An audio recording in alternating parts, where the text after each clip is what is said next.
جب کوئی شخص فوت ہو جائے تو صدمہ تو ہوتا ہے، اس کا تو انکار نہیں ہے، لیکن کچھ لوگ اس طرح سے بین کر رہے ہوتے ہیں، اس طرح سے چیخو پکار کر رہے ہوتے ہیں کہ ان کی زبان پر ناشکری کے کلمات کیا کفریہ کلمات ہوتے ہیں۔ جوان میت ہو گئی تو خاتون بین کر رہی ہے، ربا تینوں ترس نہ آیا، ربا اس کے چھوٹے چھوٹے بچے تھے تجھے رحم نہ آیا، تو کیا خدا بے رحم ہے؟ آقا کریم علیہ السلام نے ارشاد فرمایا، ذرا سنیے، لیس منا من لطم الخدود وشق الجیوب ودعا بدعوی الجاہلیہ، یا لیس منا من ضرب الخدود وشق الجیوب ودعا بدعوی الجاہلیہ، مختلف کلمات سے یہ حدیث ہے۔ جس نے منہ پر تماچے مارے، گریبان پھاڑا اور جاہلوں جیسی باتیں کی، فرمایا ہمارے ساتھ اس کا کوئی تعلق نہیں ہے۔ صدمہ تو ہوتا ہے، لیکن صدمے میں یوں بے قابو ہو جانا کہ سینہ کو بھی کرنے لگ جاؤ، گریبان نوچو، بال نوچو، تو یہ کسی بھی سنجیدہ اور متین شخص کا طریق نہیں ہوتا، اور اسلام سنجیدگی کا درس دیتا ہے، متانت کا سبق پڑھاتا ہے اسلام۔ غم کے اظہار کے 4 طریقے ہیں، دل غم زدہ ہو، آنکھیں اشک بہائیں، زبان سے کچھ کہا جائے اور ہاتھوں سے سر پیٹا جائے، چہرے پہ تماچے مارے جائیں، گریبان نوچا جائے، سینہ کو بھی کی جائے۔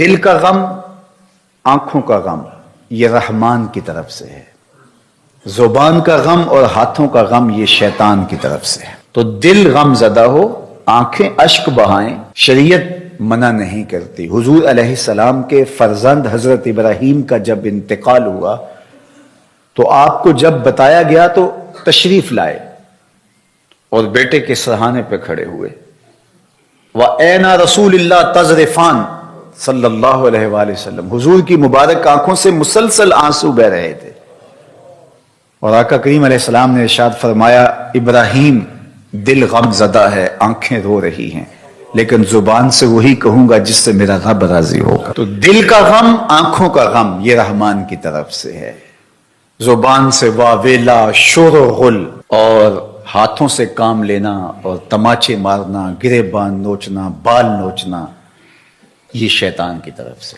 حضرت ابو موسیٰ رضی اللہ تعالی عنہ جب بیمار ہوئے تو آخری لمحات تھے ان کے، تو ان کی زوجہ محترمہ ان کو سنبھالے ہوئے تھی، حتیٰ کہ حضرت ابو موسیٰ کا سر ان کی بیوی کی آغوش میں تھا، گود میں تھا۔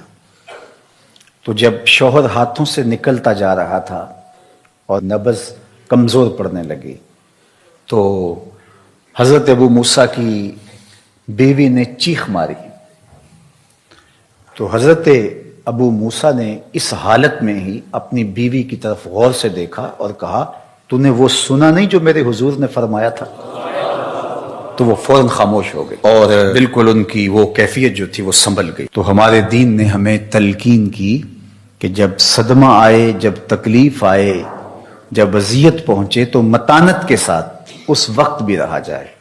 دل غم زدہ ہو، اس پہ اختیار نہیں ہے، آنکھیں اشک بہائیں، اس پہ اختیار نہیں ہے، لیکن زبان واویلا کرے اور کلمات کفریہ اور ناشکری کے کلمات زبان سے سرزد ہوں، اپنے بال نوچیں، سر کے بال کٹوا دیں جس طرح کہ زمانہ جاہلیت میں کیا جاتا تھا، گریبان پھاڑ دیا جائے اور تماچے مارے جائیں، سینہ کوٹا جائے، تو یہ ہمارا دین ہمیں اس سے منع کرتا ہے، اس سے روکتا ہے، اور ایسا کرنے والوں کے لیے اتنی سخت وعید فرمائی کہ وہ ہمارے سے ہے ہی نہیں، اس کا ہمارے سے تعلق ہی نہیں ہے۔ ظفر اسے آدمی نہ جانیے چاہے جتنا بھی ہو صاحب فہم و ذکا، جسے عیش میں یاد خدا نہ رہی، جسے تیش میں خوف خدا نہ رہا۔ خوشی کا موقع ہو تو پھول نہ جائے کہ شریعت کا اس وقت بھی پاس نہ رہے، بیٹے کی شادی ہے، عقیقہ ہے، ولیمہ ہے، کوئی عہدہ منصب مل گیا ہے، الیکشن جیت گیا ہے، تو شریعت کا پاس ہی نہیں ہے، جو کچھ ہو رہا ہے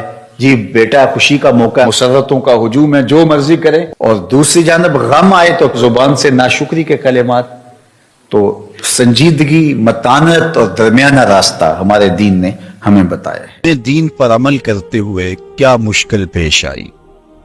ہم تو دین کی راہوں کے مسافر ہوئے تو عزتیں پائیں، ہم نے اللہ کا نام لیا تو لوگوں نے پیار دیا، ہم نے عبادات کے طریقے اختیار کیے تو معاشرے میں شریف کہلائے، لیکن کتنا مشکل اور کٹھن لمحہ تھا جب کوئی اسلام لاتا تو معاشرے سے کٹ جاتا، سماجی بائیکاٹ کر دیا جاتا، وہ لوگوں سے الگ ہو جاتا۔ میرے اور آپ کے آقا و مولا حضور نبی رحمت صلی اللہ علیہ وآلہ وسلم قریش کے عالی نسب خاندان سے تعلق رکھتے ہیں، صادق بھی کہلاتے ہیں، امین بھی کہلاتے ہیں، لوگوں کی امانتیں بھی حضور کے گھر میں پڑی، اپنے فیصلوں میں حضور کو حاکم بھی مانتے ہیں۔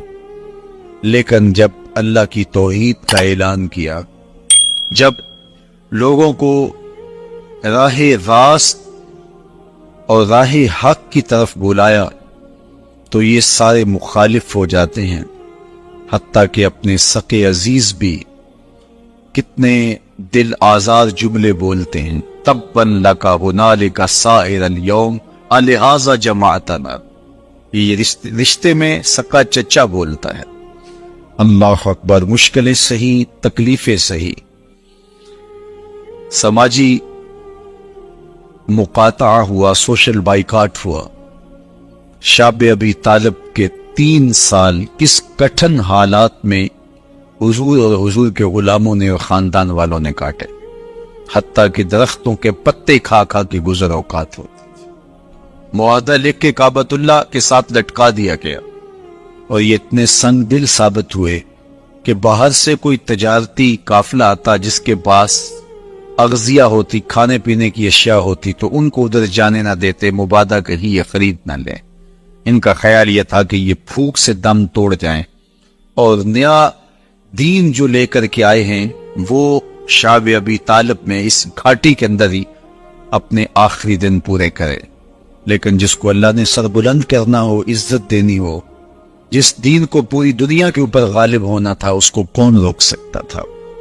اللہ کے محبوب علیہ الصلوۃ والسلام نے محنت، تندہی، کوشش اور کد و کاوش کے ذریعے لوگوں تک پیغام حق کا ابلاغ کیا۔ سب سے پہلے حضور کی اہلیہ حضرت سیدہ خدیجہ الکبریٰ رضی اللہ تعالی عنہا ایمان لاتی ہیں۔ حضور علیہ السلام کے قریبی دوست، گہرے دوست حضرت سیدنا ابو بکر رضی اللہ تعالی عنہ ایمان لاتے ہیں۔ حضرت علی المرتضیٰ رضی اللہ تعالیٰ عنہ اگرچہ نو عمر ہے لیکن سینے پہ ہاتھ رکھ کے کہتے ہیں جان و دل فدا کروں گا حضور آپ پہ۔ حضرت بلال حبشی اسلام لاتے ہیں، حضرت عمار ابن یاسر، حضرت سمیہ، حضرت یاسر اسلام لاتے ہیں۔ 38 لوگ ایک ایک کر کے اسلام میں داخل ہو۔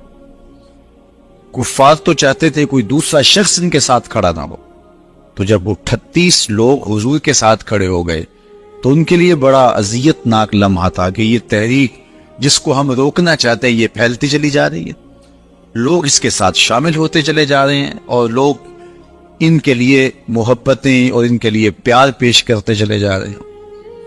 عبداللہ ابن جدعان کے گھر کے قریب سے میرے حضور گزر رہے تھے کہ ابو جہل نے دیکھ لیا اور ہاتھ میں نوکیلا پتھر پکڑا اور حضور پہ حملہ آور ہو۔ آقا کریم علیہ السلام نے کوشش کی کہ الجھاؤ پیدا نہ ہو، لیکن یہ اس بات پہ تلا ہوا تھا کہ حضور کو اذیت دے۔ اس نوکیلے پتھر سے حملہ آور ہو کے حضور کو گہرے زخم دیتا ہے، حتیٰ کہ حضور کے مبارک بدن سے خون بہنے لگ جاتا ہے۔ وہاں سے حضور سین حرم میں پہنچتے ہیں اور اللہ کے حضور سر بسجود ہو جاتے ہیں۔ حضور کے چچا حمزہ بن عبد المطلب ابھی اسلام نہیں لائے تھے، وہ شکار کھیل کے واپس آ رہے ہیں، اور جب وہ شکار کھیل کے آتے تھے تو بڑا اترا کے چلتے تھے۔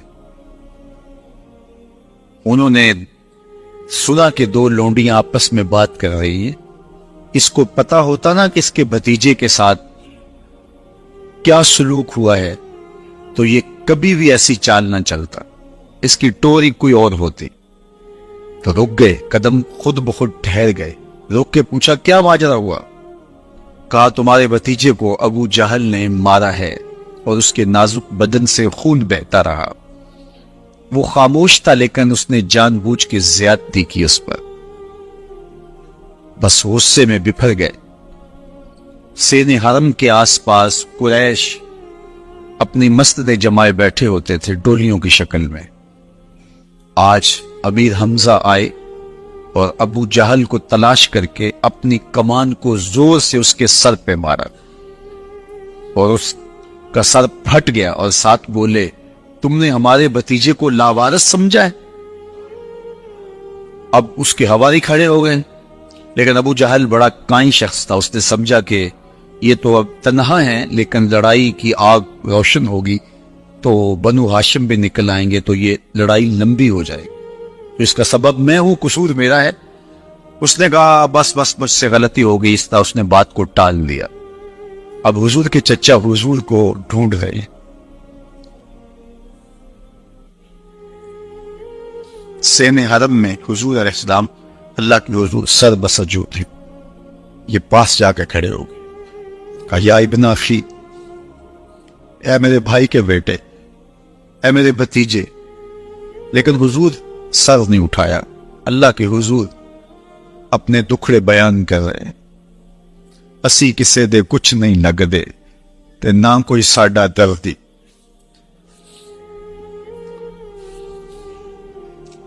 اللہ کے محبوب علیہ السلام اللہ کے حضور سر بسجود ہے۔ انہوں نے پھر کہا یا ابن اخی، اے میرے بھائی کے بیٹے، اور انہیں بے چینی ہے کہ بتاؤں کہ حوصلہ رکھو میں تمہارا بدلہ لے لیا، لیکن حضور سر نہیں اٹھا رہے۔ تیسری مرتبہ پھر آواز دی، حضور نے سر اٹھایا، آنکھیں آنسوں سے بھری ہوئی تھی، تو برجستہ کہا بھتیجے میں تمہارا بدلہ لے لیا۔ میرے حضور نے فرمایا چچا مجھے اس کی کوئی خوشی نہیں ہوئی۔ یہ حیرت زدہ ہو گئے کہ اتنا بڑا کام، اس وقت مکے کا اتنا بڑا سورما، اور میں اس سے ٹکرا کے آیا ہوں اور یہ کہہ رہے ہیں مجھے کوئی خوشی نہیں ہوئی۔ قسمت اچھی تھی۔ بولے بھتیجے تم کیسے خوش ہوتے ہو؟ کہا جس رب کو میں مانتا ہوں اس کو تم بھی مان لو۔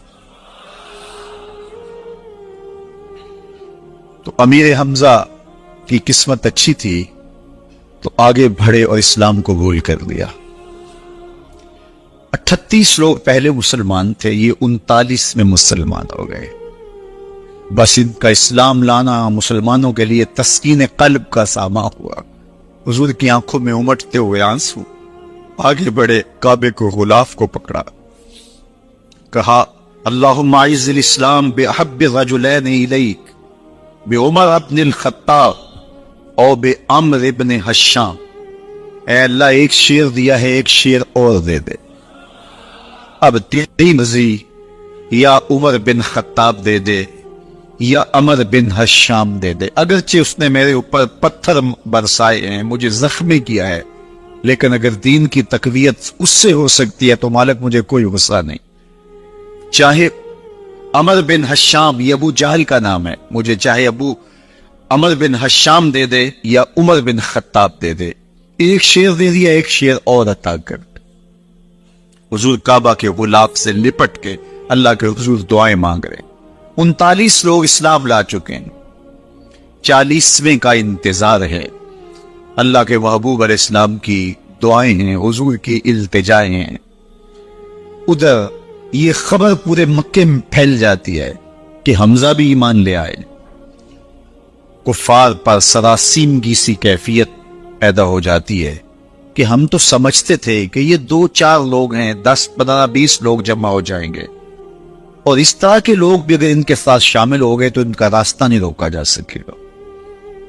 وہ سر جوڑ کے سوچنے لگے، ابو جہل کو کوسنے دینے لگے، اس نے کیوں یہ ظلم کیا کہ اس کا نتیجہ یہ پھر ہمیں بھگتنا پڑ رہا ہے۔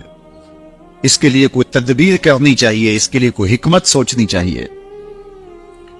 26 سال کا نوجوان ہے، خطاب کا بیٹا ہے، نام عمر ہے، اپنے گھر کے اندر پیچ و تاب کھا رہا ہے کہ اگر یوں ہی اسلام پھیلتا رہا تو ہمارے بتوں کے خلاف اٹھنے والا یہ نظم اتنا پھیل جائے گا کہ روکنا مشکل ہو جائے گا۔ آباء و اجداد کی کہانیاں ختم ہو جائیں گی، یہ ایک نیا دین ایسے پنپتا رہا تو پھر اس کو روکا نہیں جا سکے گا۔ کون روکے؟ دل میں خیال آیا اس کا ایک ہی حل ہے کہ بانی اسلام کی زندگی کا چراغ گل کر دیا، لیکن یہ اتنا بڑا کام کون کرے؟ سوچا خود کروں گا۔ اٹھتی جوانی اور یہ پہلوانی کا زمانہ تھا عمر بن خطاب کا،